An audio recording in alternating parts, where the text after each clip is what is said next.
The story begins with a young girl fighting against a dragon for the 100th time. Even though she keeps on failing against the huge dragon, she keeps trying her best to finish the dragon for the final time while getting mocked by the dragon at the same time. As the dragon continues to roll with the young opponent, it suggests that they should be taking a break, but the girl isn't listening to it whatsoever. The dragon realizes that the girl in front of it must be the strongest opponent it has faced till this day, as she is quite good for her age. With respect, it takes in all the high-level magic Thunder Blade, but the dragon doesn't die this time either, which shocks the little girl. The dragon then gets the girl unconscious by hitting her with its tail and instructs its minions to take her far away from the dragon's den where she won't get eaten by anything. The dragon is exhausted for fighting with hunters again and again as they continue to attack him for being an evil dragon, even though he doesn't do anything evil at all. There are challengers every week coming to defeat him, and they stop trying to win if they are beaten twice in a row, except for the little girl that he faced some moments ago. The dragon then quits thinking and falls asleep, knowing that thinking won't get him anywhere. It seems that the dragon is actually a Japanese salaryman who sees these stuff whenever he goes to sleep and work. Before crossing the road, he thinks of not going to work and depending on lottery money to fulfill his days. The moment he reaches the middle, a couple making out inside a car ends up hitting him on the road, only to get his untimely death. This is how our guy reincarnated as a white dragon, and he doesn't think he will be getting the answer behind it anyways. All he knows is that he is the highest ranked dragon in this whole world, but he doesn't like being called the evil dragon. His time after the reincarnation hasn't been that boring, as he passes time with the slimes and the fact that he doesn't have to go on work anymore. 3 of the slimes named Surapachi, Sarami and Sarare flies on their master's back because of curiosity,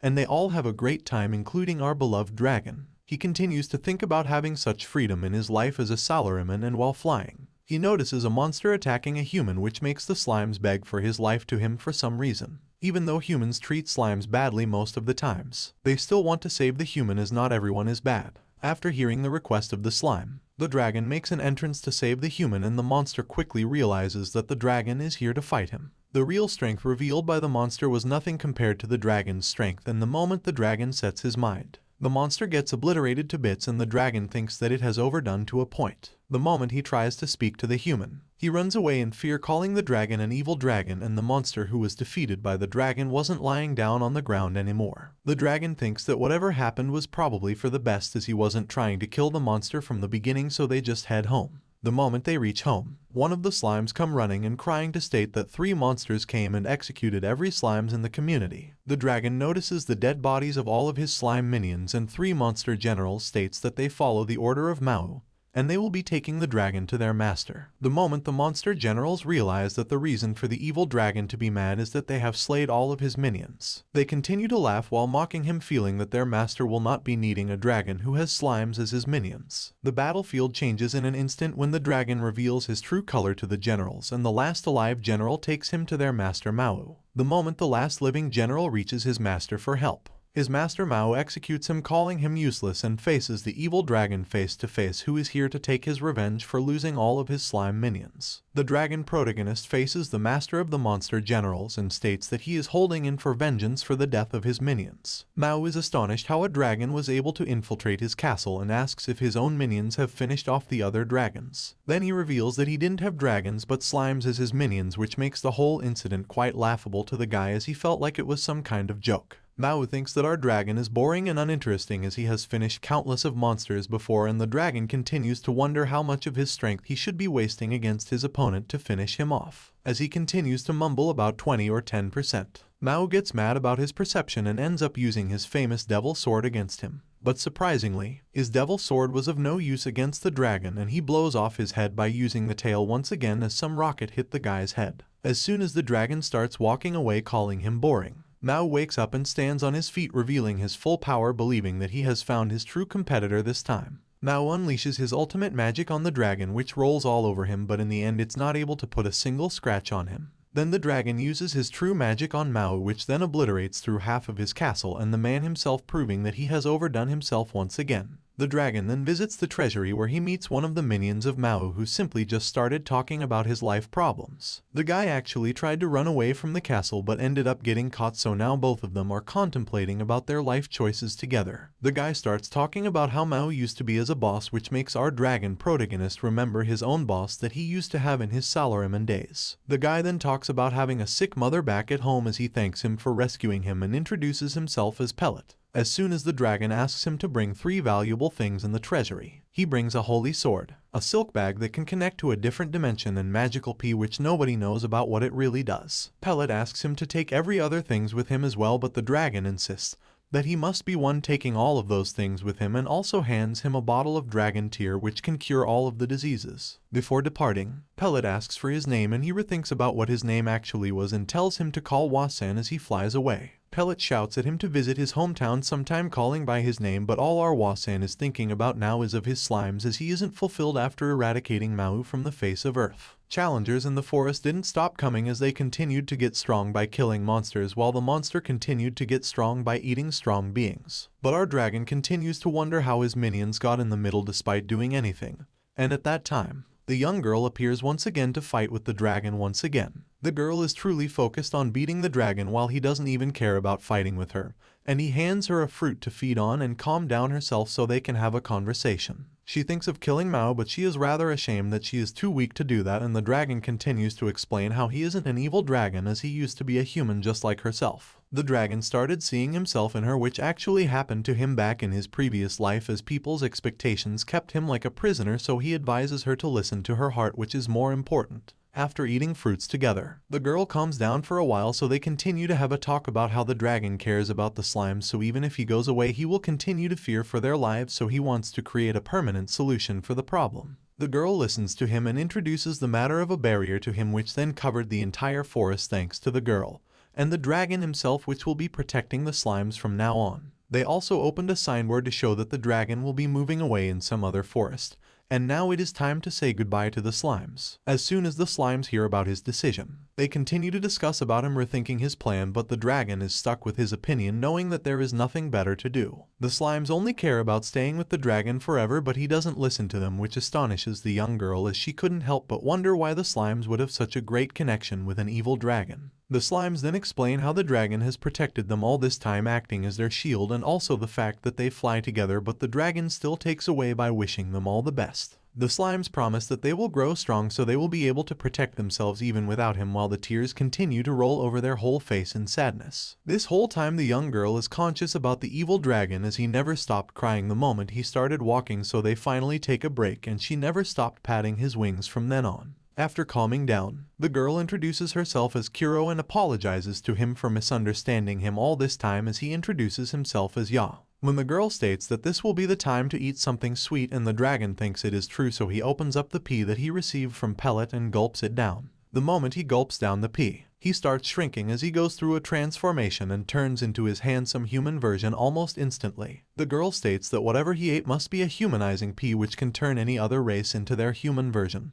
But after a bit of time, he will be able to go back to his original version like before. The girl asks him to go with her to be an adventurer, but he instantly refuses, stating that the adventurers are the ones that always try to kill him, so he will be having fun instead of doing all that. Then they both continue to run down to the nearest town where the girl lives to spend their time. Somewhere in a small village, a girl wearing worn-out clothes and a Viking helmet with shackles on the neck is crying and speaking about her family, as she will meet them very soon. Then we can see a slave auction going on for millions of money for a pretty girl, and our protagonist and Kuro join the auction to watch how the stuff was going on. While our protagonist is amused about the whole thing, Kuro finds the whole show uncomfortable, not knowing how the girl will be treated the next day, as it continues to make her feel disgusted. When our protagonist asks Kuro about it, she states that the guy will be doing a lot of dirty stuff to her, which makes her quite uncomfortable explaining it, and there is a reason why they both are taking part in the slave auction. It seems that the village they are in right now is infested by a monster, which is making the place quite dangerous to live in, as the monster is a 6-armed bear which is quite huge compared to the normal ones. When the rich guys were scared to deal with it with the help of their minions or slaves, Kuro raised her hands to deal with it since the villagers cannot deal with it on their own.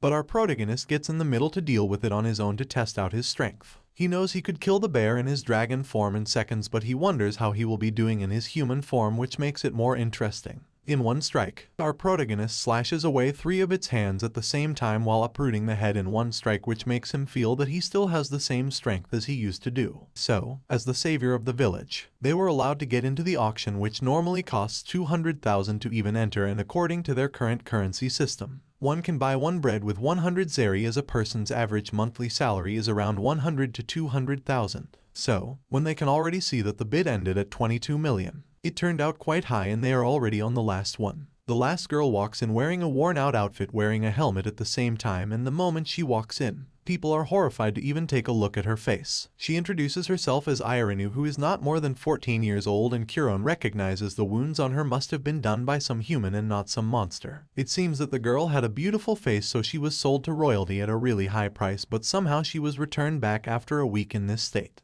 The owner said she kept making mistakes and she was gravely punished for that. Also, the person returned her when she was unused, which makes it look like the person paid truly high money just to soil his name. The slaver states that the girl is an expert in archery and can do martial arts, while the last owner didn't touch her, which makes her a virgin, but she now has an infectious disease. After hearing all this, Kuro gets so mad knowing that elves can get sick so easily even from unclean air, and now she worries if the person will live even for half a year. The whole room kept quiet as there was no interested buyer, and when the bid reached up to 20,000, our protagonist made the bid of 40,000, which got even Kuro surprised as she didn't know he had this amount of cash with him. Then our protagonist apologizes to her, stating that he will be lending some cash from her for this time, and he leaves the matter of Irinu with Kuro for a while. Then he begins questioning the slave trader, and he soon gets to know that he is just taking over the business for his friend named Karubura, which just sounds like the name of royalty, sound like pasta to him. He also gets to ask him about the normal pricing of her, and it seems our protagonist had some businessman thoughts inside his head as he is trying to resell her after she becomes healthy once again. Then he meets Kuro and Irinu back at an inn. Kuro decides to take her leave, and Irinu thanks our protagonist for buying her from the auction, and she continuously asks to order him to do anything. He notices that she is coughing blood, which looks quite painful, so he hands her the dragon tear, and as soon as she drinks it, she recovers in an instant like she was never hurt before while regaining her full potential. Our protagonist even lets her watch her face in the mirror, which makes her so happy that she keeps on crying, and he mistakenly looks at her chest, which makes the whole situation quite provocative for him. But she still feels quite damaged as the dragon tear can only cure illnesses as it fails to cure the emotional wound at the same time. It seems that her hometown was attacked by the monsters and she was the only survivor in the whole village. Then she was met by a slave trader while she was wandering through the mountains, which started her life in the slave house where she was constantly bullied by others for her beauty standards. When she finally got sold to someone, she continued to get tortured by her master, which made her feel like her beauty is a curse, which developed androphobia inside her heart. Our protagonist orders her to sleep on the bed when she continues to state that she can just lie on the floor, and the next day, Kuro and our protagonist visit the blacksmith for Irinu's new equipment. He continues to borrow money from Kuro, and they finally dress up as the new beautiful Irinu, who thanks her master and Kuro for doing so much for her. On their new journey, they face a monster and Irinu decides to take care of it on her own as she believes in her archery and martial art skills. Just with one hit, she pierces through the eyes of the monster, and the second blow given by her foot, the whole head of the monster blows up, which astonishes our protagonist. Irinu loves getting praised by her master for her skills, and our protagonist loves her smile, which makes him forbid her to make that same face in front of him ever again, as it makes it quite hard for him to look at her. At the town of Girizado, it was time for Kuro to say goodbye to Irinu and our protagonist, so she left 80,000 rise in a bag for them as they will need money to rent a room. Also, she states that she works for an adventurers guild named the Shinku's Warriors, so they are welcome to visit her anytime. Our protagonist leaves a bottle of dragon tears for her, knowing that she will be needing that someday, and promises to contact her after settling down. When Kuro states that they will have to visit her for sure, our protagonist states that he will do certainly, and even Irinu thanks her for helping them all this time. Kuro wishes good luck to Irinu, stating that she should do her best as it will help her to find happiness, which makes Irinu feel positive about her future. The protagonist knows that they owe Kuro too much for her help, and they tend to never forget that, as she wasn't able to sleep because he was nearby for some reason. The protagonist states that he already owes more than 300,000, so he will have to make quick money, and they go looking for sightseeing to find themselves an inn, which Irinu agrees to do so. Then in the inn, they enter the place and notice one of the big guys complaining about spiders crawling in his room, and for that he is asking for a discount or some kind of compensation, but the manager keeps on stating that they have always cleaned the room gracefully, so there mustn't be any kind of spiders. The protagonist notices that the place looks quite clean, so there mustn't be something like that happening, and the guy keeps blaming the manager for some reason. The protagonist realizes that the guy must be trying to scam the manager, and nobody seems to meddle in their business for some reason, feeling they will only be troubling themselves into someone else's matter, when there was nobody trying to create a solution. Our guy jumps on the bandwagon trying to make peace and ends up creating a duel-like situation between him and the guy who was asking for a discount to see who wins, as the loser will be paying for all the guests. The cunning guy finds the situation amusing, stating that he will make our protagonist regret his decision as he will not even be using his sword. But before he was about to use his sword, the killing intent coming out of our protagonist ends up making the guy fall on his back as he was too scared to even speak, which was noticed by everyone else in the inn. So, since our protagonist has achieved victory, the guy decides to pay what he promised to do so in the beginning and immediately leaves the inn. Then our guy goes on to book a room for one night and a meal for 2 people, and the receptionist ends up calling the price $34,000 while he prepares to sign for the day. Our protagonist notices that the receptionist isn't scared of him, and she is rather friendly, to which the receptionist states that even though she was a little scared, he seemed like a friendly person, so she introduces herself as Merida while handing over the room's key to him. As they leave for the room, Merida states that their room is the last room on the 2nd floor, and Ironu states to our protagonist that she feels like Merida isn't human for some reason, and the sole reason why the protagonist meddled in the quarrel is she was emitting quite an intimidating presence while the ruckus was going on, creating a dangerous situation. When it was time for them to sleep, our protagonist states that they will both be sleeping on the same bed, and Ironu begins to talk about finding ways to satisfy him.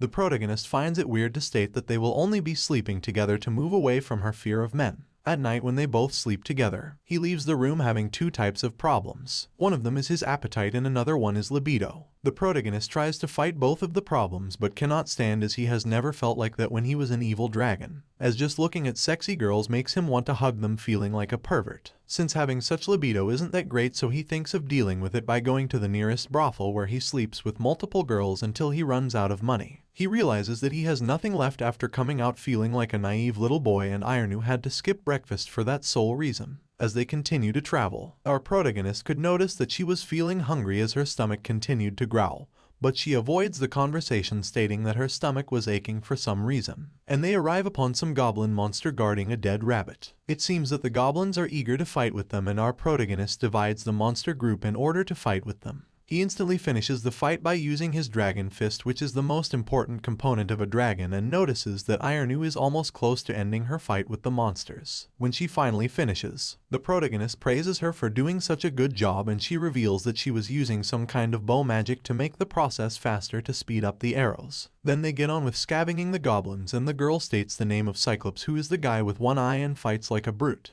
When he questions her why was she interested in him all of a sudden, she gets silent and states that he is the one who destroyed her entire village, so he tells her not to endure it anymore, as she should be more carefree and always dreaming like a 14-year-old girl she is. The protagonist also states that she should be speaking out loud whenever she is feeling troubled, and then after selling all of the items in their bag, they have made more than 33,000 rise in total from the Adventurers Guild. On the way inside the city, they get approached by a painter to model for his painting, and when Ironu seems to agree with him, our protagonist decides to listen to her, knowing that there is no way around it. When the painting finally finishes after 20 minutes, the painter states that it will be free as he is the one who asked for them to wait, and he lets Ironu keep it to her. The protagonist could feel that he is getting emotionally attached to Ironu when his starting intention was to sell her at a higher price, which is truly uncanny. Then after a few days, our protagonist notices that Ironu isn't afraid of men anymore, as she can behave well around everyone and feels like she has been cured, finally making him realize it was really the time to act upon what he thought of from the beginning.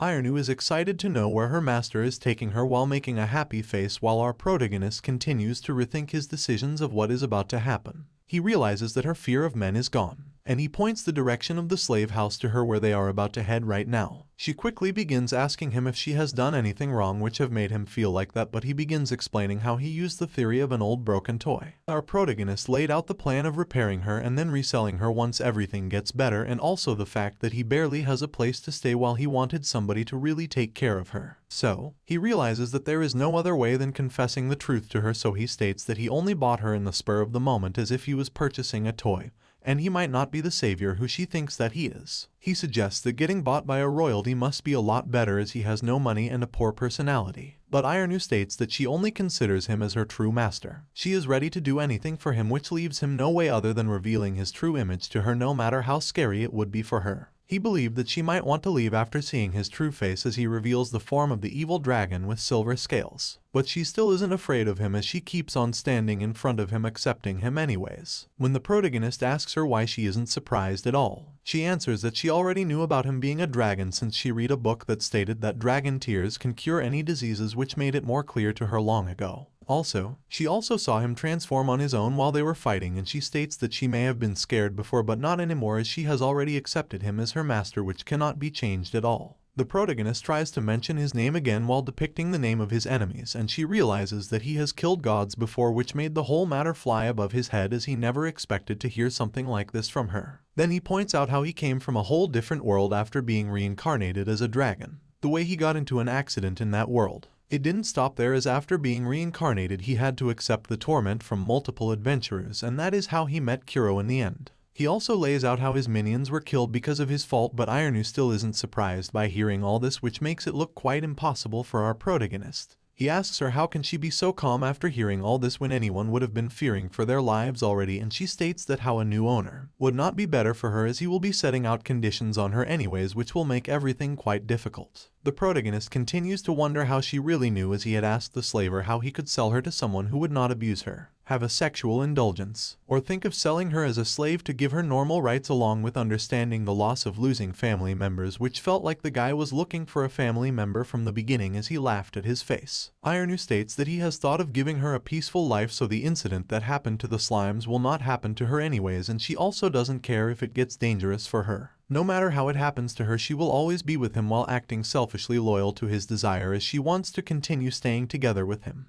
It seems that the day she met him, she has sworn to herself that she will follow him anywhere he goes, which makes up our protagonist's mind on not trying to sell her, which gives back the smile to her face. He quickly realizes that he could never say no to someone like her who makes that kind of face, and she continues to keep on crying. He also states that having an understanding girl like her will be profitable for him, and she promises to serve him the best way possible by even fighting his enemies. He states that nothing in their relationship will be changing, and from now on he will act like a brother at least to her, promising to become a family for real. And to fulfill that promise, they continue to walk around the town leisurely like a family while they come across a cafe where they both eat while crying. Then soon they notice that a bloody and wounded man was walking down the road with some guards, and our protagonist notices that Ironu was glaring really fiercely toward that man. He quickly realizes that something wrong was going on, which makes him think that a 14-year-old must not be going through something that she has gone through, and he felt quite ominous looking right at the sky dyed black like ink. After the incident on the road, our protagonist gets frustrated thinking about what to do next about Ironu, as she was looking quite intense. Suddenly, when Ironu gets into the room, she decides to take a break as they will have to go out soon, and she asks what he would like to eat, as she is quite excited to have their first proper meal together. When they finish up,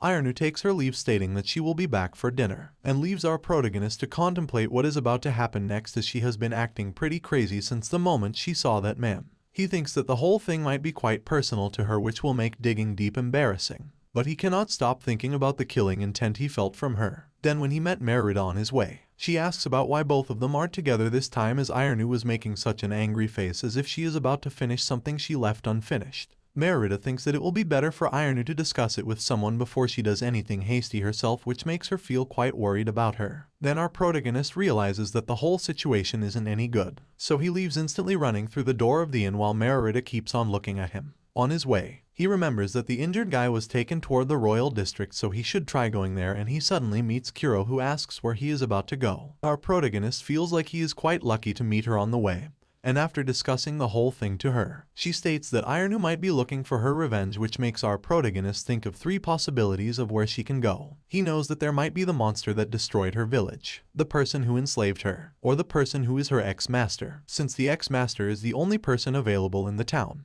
they decide to give him a visit after remembering his name being Lord Karubora. Soon they reach the palace of Karubora, but before entering the mansion, they had to hand over all the weapons they had in their grasp, and another thing that made them quite astonished was that the whole mansion is filled with mirrors, as the guy is popular to be incredibly vain. The moment the guy enters the room, Kuro states that our protagonist should be on guard, and the guy starts to lose his mind before the protagonist is about to speak. Karubora continues to look all over his shoulders, as our protagonist is too handsome to begin with, and after ignoring his reactions, he ends up asking him about Ironu, as she is now living with him, thinking that she might have come into his mansion. The moment the guy hears her name, he starts to laugh, but the moment he states that she is now the most beautiful girl in Grisato, he starts to get mad, as he had to waste quite some time to destroy her beauty with his own hands. Karubora states that they are guilty for being more beautiful than him, and brings all of his men into the room to attack the people in front of him. Karubora lays 2 distinct options in front of them, and one of them is our protagonist will have to die with a beautiful face, or either live a miserable life with a hideous face. But ignoring all his words, our protagonist asks why he would do something to some docile girl Ironu, as he has nothing against her at all, to which he answers that it happened just because she is more beautiful than him, which is quite unforgivable to him, reaching him as his duty. Just upon hearing all that, Kuro blasts away the table in front of her in rage, and our protagonist fires up angrily, but Karubora is laughing, thinking that they will not be able to do anything empty-handed while he has armed guards. In an instant, our protagonist throws the broken table to two of his guards and they fall down like flies. Soon the others join them as well as Kuro, and our protagonist defeats all of them in a short amount of time.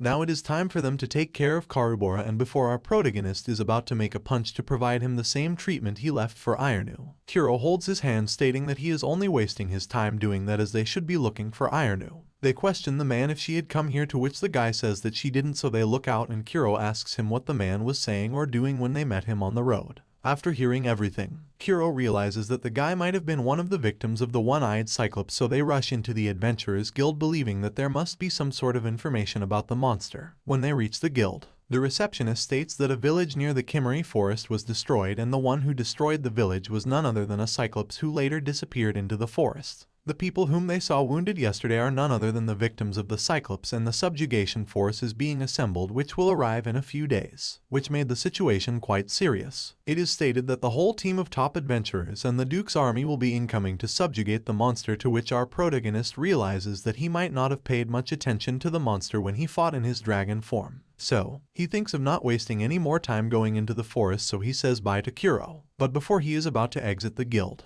Kuro states that she will be going with him as a friend, while Ironu is throwing arrows at the monster, believing that she will be able to return to her master after defeating it, while the others worry if they are too late already. The next scene reveals the day how Ironu's tragedy started, as she came from the hunt and witnessed her family getting obliterated by the one-eyed Cyclops. Then when she tried to meddle into the fight, her father ordered her to get away in order to save her, knowing that she will only get crushed under the monster's feet if she tries anything. She ran alone so far away and kept sitting in front of a lake on a huge boulder where nobody was able to see her. Suddenly, a motherly figure appeared beside her and wrapped her with warmth and love, who listened to all her problems. She supported her morally after feeling bad about all her problems and acted like a good friend, which made her guard down. After believing her cunning words, she decided to put up on shackles on her hands, and she instantly revealed her true face in front of her, which made Ironu quite stupid that she even believed her in the first place. That is how she became a slave of her, and by acting as her product, she found herself in the grasp of the worst royalty possible, who treated her the worst way possible. As soon as her face was ruined, she was returned back to the slaver house, where the woman realized she has no way of making money off of her, so she kept her locked in the cell as she gained a dreadful disease. All this time, Ironu felt like all of this happened to her because she ran alone while her whole family died in vain, which made her want to die badly. The moment the protagonist bought her off of the auction house, Kuro met her in the back and she realized something was truly off about her. When they returned, Kuro handed her the sword, knowing that she wanted to do something with it, and she continued to talk about leaving her be, knowing that the protagonist will agree with that. But Ironu pushed her off in disbelief, but the moment she was about to finish herself off, she noticed tears in Kuro's eyes, which caught her off guard, and she instantly gets embraced by her. And now she is alive and well because of her master and Kuro, so instead of running away, she is thinking of finishing the unfinished business to return back to her master again. But one-eyed Cyclops isn't someone who can be defeated that easily, and Ironu realizes that the monster is playing with her, which is quite noticeable off the bat, as it wasn't using any finishing blow. Then again, our Ironu is ready to bet anything on her life to fight and win against the monster standing in front of her. On the other hand, the protagonist and Kuro was fighting through lines of monsters to reach Ironu, and they finally noticed the pile of animals being dead on the ground, which was probably done by the Cyclops himself. Kuro asks him how much power does he hold right now, as he is a human currently, and he states that maybe 1-2 of 100, which his dragon body used to hold, but he still can use his dragon breath. When they are about to cross different paths, Kuro hands him a magic orb which stores magic in it, and since he will be using a magic sword with electrical power, he would be able to avoid getting shocked. Kuro even explains him how to use the power, but he thinks that he will avoid it anyways since it started sounding quite cheesy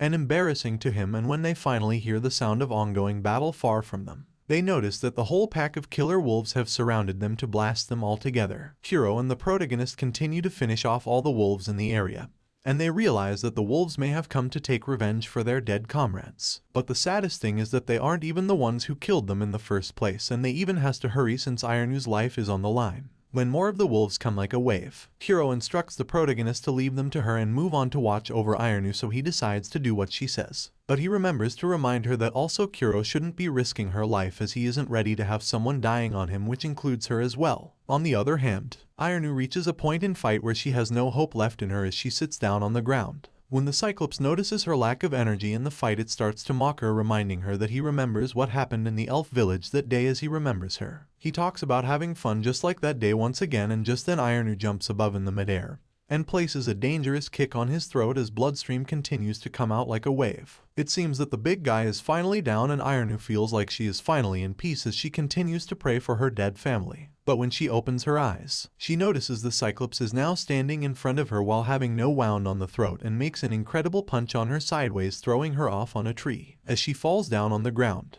the monster picks her up, calling her strong, and also the fact that he will get stronger if he eats her. He also reveals that he purposefully let her leave that day knowing that the strong ones will get stronger and come back only to get him more energy in the future, which is profitable to him. When he reveals his real purpose to her, Ironu starts to feel quite conflicted, but she decides to use the hidden blade in her shoes to defeat the enemy, but nothing happens to the monster this time as well. He reveals that in the past he ate some higher being which ends up giving him some kind of enhancing healing power, and now he can play strong while smashing up little birds like her. Now he wonders what kind of power he is about to get after eating her, so he starts to choke her out and open his mouth to feed upon her for the final time. But the moment he opens his mouth and takes his hand forward to do so, the protagonist comes out of nowhere to place a huge flying kick on the monster as it gets stuck on a tree. The protagonist picks up Ironu, calling her name, so she wakes up, and after waking up she says sorry to him for trying to take revenge like this. The moment he states that her dark days are over and he is about to heal her, the monster picks up his weapon again and starts to walk toward them to blast them with one hit. The moment he blocks his attack, the protagonist realizes that fighting in his current form is a big problem for him since he lost almost 98% of his strength. But he ends up deflecting the attack and targeting the chest of the monster with his holy sword, but nothing happens. Then the monster places a big attack on his face that it flies him away in a great distance, and now he is ready to focus on Ironu again as Ironu begins to call out for her master in pain and agony. Ironu continues to call for her master and it makes the monster laugh on his own, calling it a sore disappointment.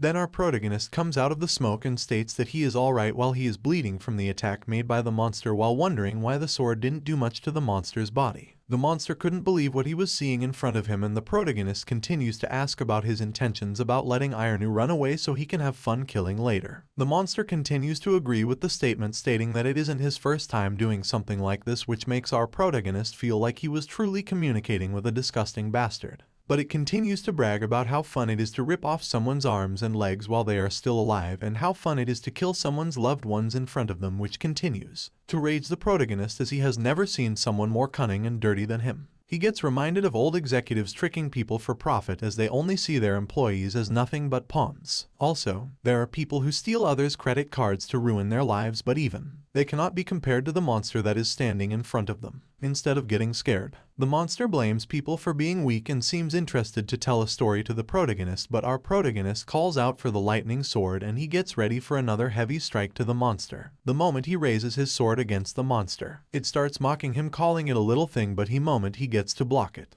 the monster truly feels the lightning as he couldn't move anymore. The protagonist notices that the trick worked and he continued to flash the sword on the whole body of the monster in front of him, but then he does something impossible. The monster starts running toward Ironu, who was sitting down wounded, and instantly grabs her with his right hand, which makes the protagonist react badly. Ironu shouts for him to not worry about her, but there is no way that he is about to leave her in danger, so he thinks of pulling for a team-up thingy. The monster continues to offer him various things, like if he brings strong opponents, he will be giving the protagonist wealth beyond what he can even imagine, as they can have anything from the weaklings. The protagonist cuts off his hand instead of listening to him, which weirds out the monster as he didn't expect something like that to happen, and when he questions the protagonist about it, he states that it is in rule in their country to show someone their blood to make it look like an act of trust, since he will be able to live a good life by the wealth granted by him. The monster continues to laugh at the whole scenario, thinking that his planning has been going well, stating that their relationship will be going well, and suddenly, worms arise from the face of earth to attack the monster. It seems that the worms have been awoken from the underground due to the blood spilled by the protagonist, and they are now focusing on attacking the biggest enemy around, which gives the protagonist to run away with Ironu. While fighting with the worms, the monster gets mad and uses his one-eyed laser beam to finish off them together,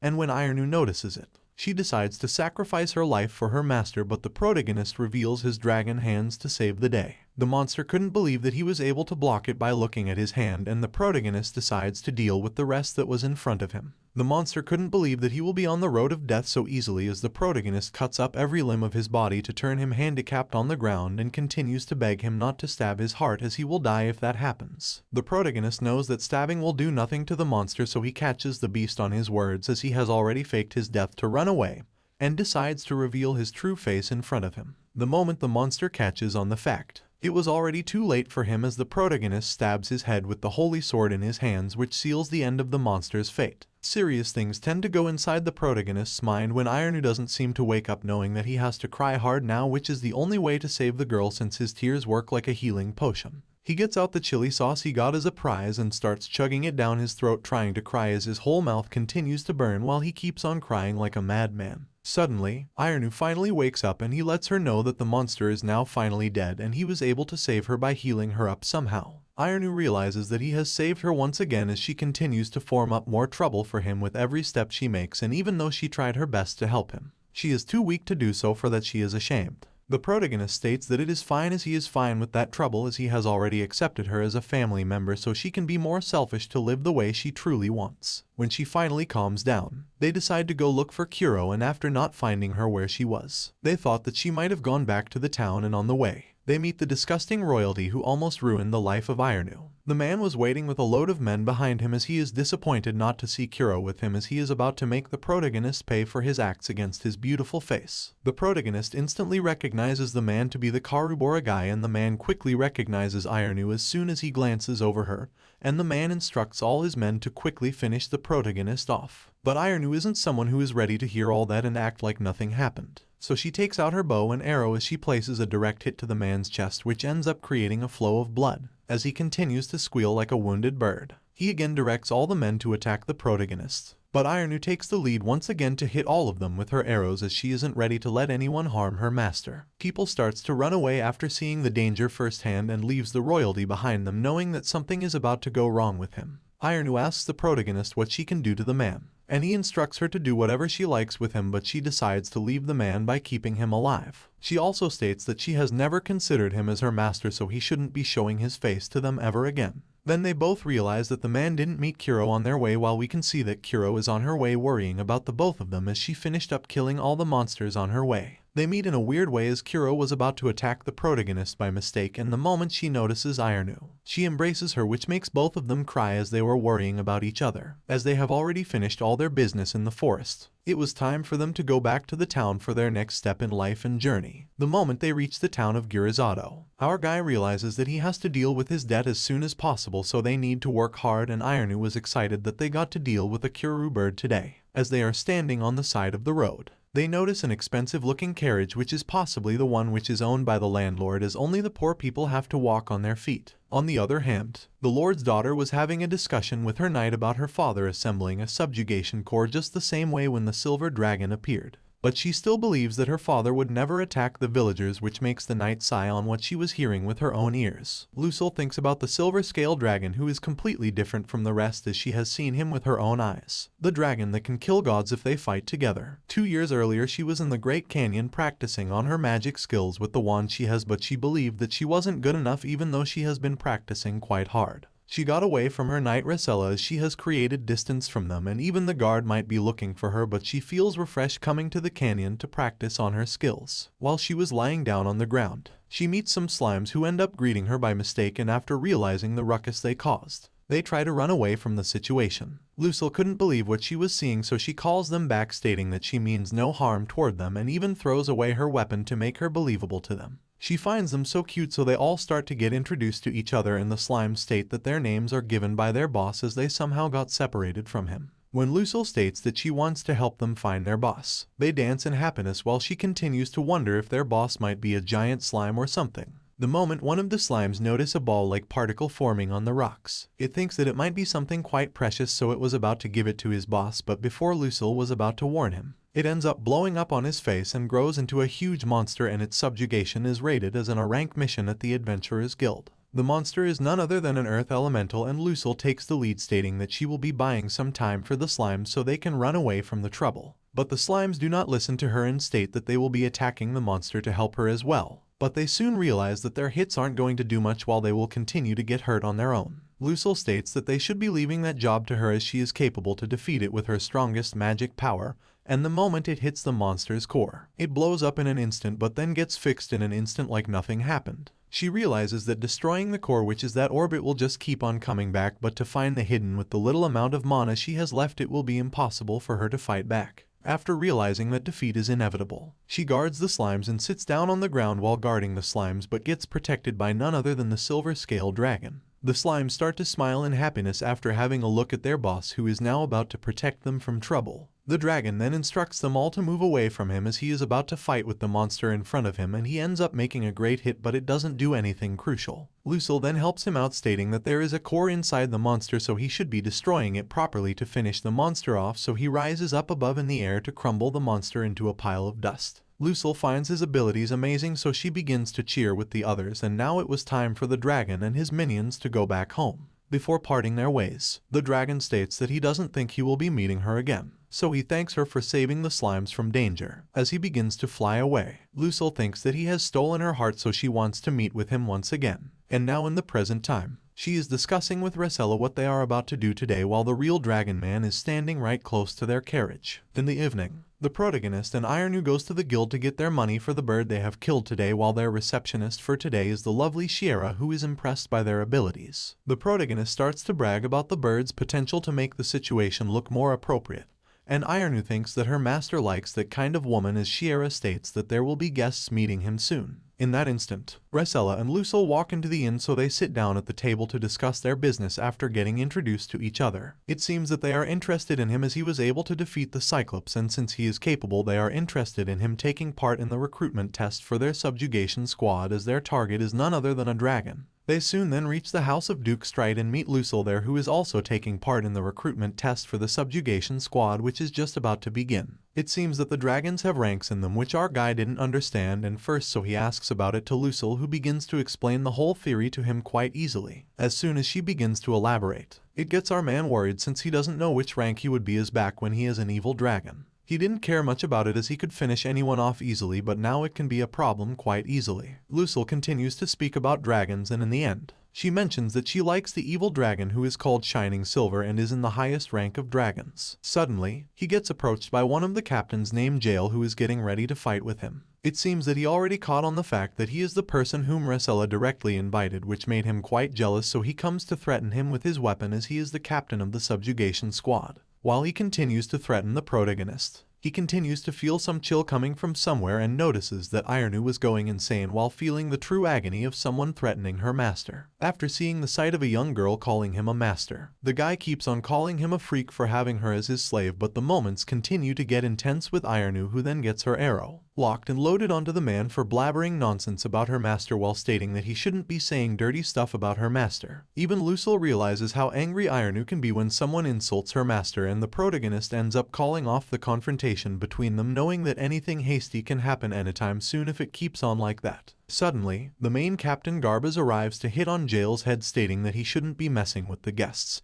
And the protagonist asks Lucille if that guy is truly going out with Rosella, who then states that he is only causing problems for her while they have nothing going on between them. Then Garbaz holds Rosella accountable for teaching him a lesson, as she is in charge of testing him, and Garbaz and Rasla also bow down to the protagonist to apologize for their man's action. Then Ironu witnesses the situation unfold, so she also joins them to apologize for her actions, and the protagonist praises her for worrying about his safety, which makes her smile graciously. Everyone in the training grounds was overwhelmed to witness Ironu's ability, as nobody guessed that she would be holding in this much potential in her. Then in the close combat situation of the protagonist against Rosella begins, while they continue to cheer for them at the same time. Rosella promises that she will be fighting with all she got and starts the fight with the falling star strike, which gets quite an amount of sand in the protagonist's eyes. He realizes what she was really aiming for from the beginning and faces the brute strength of her strike, but it continues to weaken as she continues to blow him away. Then when it was his time to get on the attack, Ricilla realized that her magic didn't work at all, which amazed her by a great amount as she finally realized what kind of sword he was holding in his hands, which is none other than the holy sword Calibolg that was stolen by Mau's army. The protagonist starts to freak out, realizing that Ricilla will finally find his identity, as he is the evil dragon which can get bad in different ways possible, but she ends up thinking that he must be the Mau. But to reject that idea, he states that he has gotten his hand on the sword from one of Mau's underlings, knowing that there is no way that Mau will be in a place like this. Ironu then speaks out, stating that he is not Mau, but he is more scarier than the Mau, which seems kind of mind-boggling to Ricilla, as she wasn't getting any killing intent from her opponent.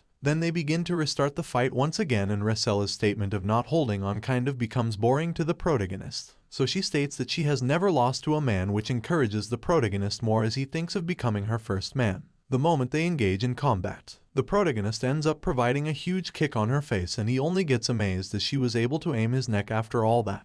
Then he ends up formulating the sound speed strike, which he found out after messing around with Kuro, which finally unarms his opponent as he ends up throwing the sword away from her hands, finalizing himself as the winner. Ricilla finally accepts her loss to the protagonist, and Garbaz announces him as the winner in front of everyone, while the others tend to witness the whole thing while being astonished. Even Garbaz states that he has never witnessed anyone with that much strength go against their Ricilla, which shocks everyone. Then Jael continues to walk up to them, thinking that Ricilla has won again, but she corrects him herself, which freezes him up as if it was some sort of dark joke to begin with. And that is how the protagonist and Ironu were recruited into the subjugation squad, which was in their fate to happen from the beginning. Then inside the Duke's manor, he thanks everyone for joining his festive for subjugation and all of the people for their bravery. As the speech ends, the feast for the subjugation begins, where everyone that is participating in the subjugation is having a meal. The protagonist notices that the Duke looks rather young for someone over the age of 40, and he is concerned about the safety of his child Lucille, who is quite excited to join the subjugation squad, which seems pretty necessary to her for some reason. He continues to convince her that she is only 17 right now, so she cannot do that, but she keeps on pushing forward the matter of seeing more of the world, which is quite important to her. Then they begin to talk about the shining silver dragon, which the Duke thinks that she has seen in her dreams, but he doesn't believe that it will be the same dragon, which is why he doesn't want her to join the squad. The protagonist realizes that they are talking about him, and realizes what they are talking about as he remembers the time when Lucille saved his slimes until he joined the fight. He also recognizes everyone in the scene as they tried to subjugate him once before, and now the whole team is trying to exterminate a dragon, proving that fate can take some strange turns sometimes. The next day all of them stand in front of the gate of Girizado, and Garbaz announces to every soldier to move out with them as they continue to march on their journey. In the first day during the lunch break, the protagonist gets to learn magic from Lucille, who was pretty excited to teach him, and his quick learning motivated her a lot as she felt she was seeing something unbelievable. Then when the mages witness his strength, they get quite excited to teach him magic, stating that they are quite interested in him, and he gets to learn a lot more magic in quite such a short amount of time. Then the second day during the lunch break, one of the knights named Zack introduces himself to the protagonist, as he has already heard of him from everyone, including Lucille, who praised a lot about his magic skills. Then when the praising finishes up, Zack asks about Ironu and her age, as she keeps on following her, since he began to feel quite envious of a 14-year-old elf following the protagonist as they fight together. It seems that in this world everyone is treated as an adult when they reach the age of 14, and both of them continue to have a conversation together to spend their time. Suddenly, Jael announces his presence by knocking down all the water on the protagonist, which gets him quite mad, but Jael continues to mock him for being under his squad as he is his captain. Hypothetically, it makes the protagonist play a prank on him by knocking him down through the hills as he continues to fall down. Then Zack and the protagonist continue to have fun with him while Captain Garbaz arrives, who then calls out for Jael as he is supposed to be in the middle of a mission. Captain Garbaz realizes what truly happened and continued to grab Jael away from the scene as he tries his best to blame it on the protagonist, which seems like a blatant lie to his captain. The protagonist then thanks Zack, and he worries about his safety since he could be in trouble, to which Zack states that he hated guys like Jael, and even a rat could be a better captain than him truly. Both of them match up their fists to celebrate their friendship, and then on the third day in Kano's village, they come to realize that it is the place where the dragon showed up 2 weeks ago, and it caused a lot of damage at the village chief's house for some reason. The village chief points out that the dragon had a big scar on its forehead, and even though it destroyed their crops at first, it came back to start attacking their people to tear them apart. When it was about to take a life of a child, an ex-adventurer in the village named Gubara stood in front of the child to protect him, but he was killed instead, and even his body was taken away, as nobody knows when the dragon will ever return. Captain Garbus promises that they will be finishing off the dragon so the whole village can stay at ease. The next morning, they start to formulate around the basics of the blue dragon, which specializes in water-type attacks, and realize that it will attack at once when it gets a chance again. Captain Garbus knows that the fight will be hard, but they aren't ready to hold down while the others suffer, so they get ready to march toward the dragon instantly. While they are on their way, a child comes up to Garbus stating that he will be going along with them to save Gubara, who is believably dead, but he insists that the man is still alive but wounded. The boy is ready to show that he can fight, so he asks the protagonist to fight with him to prove that he is good as any adventurer, so Captain Garbus leaves the duty on the protagonist to solve. The protagonist asks for his name and the boy introduces himself as Leru while he hurries to bring the fight against the man standing in front of him. It seems that the boy believes someone like Gubara cannot die that easily, as he is the one who taught him to fight in the beginning. But the protagonist insists that the chances of him being alive are pretty low, and he decides to knock the kid down on the ground to put some sense into him. Then the boy wakes up and stands on the ground stating that he can still fight, which makes everyone feel that the boy has to give up or someone has to stop him, which feels right to Resella. It seems that the protagonist was trying to make him understand the limit of his own strength and Gubara's strength at the same time. Even though the boy didn't try to understand at first, he is now trying to explain how his life ruined Gubara as if he wasn't there in the first place. He would have been alive in the end. He still remembers the smiling face of Gubara as he proceeded to save him through the end, and he requests the protagonist to take revenge behalf of him. Then the whole squad finally starts to march in the direction of the dragon while the boy continues to weep, and Zack soon finds out a dead male body in the lair with a sword which is presumably Gubara's. The moment the protagonist witnesses the sword, he states that he will be using that sword, and suddenly, the whole squad tents get attacked by the blue dragon, who is now ready to show his face in front of the whole audience while the protagonist and Ironu is looking right at him in sheer determination. And that's how the first part of this man ends. Well guys, if you like this video and you want a second part, comment below with the word part 2. Also subscribe to the channel, hit the bell and like the video. But most important, leave a comment. Until the next video.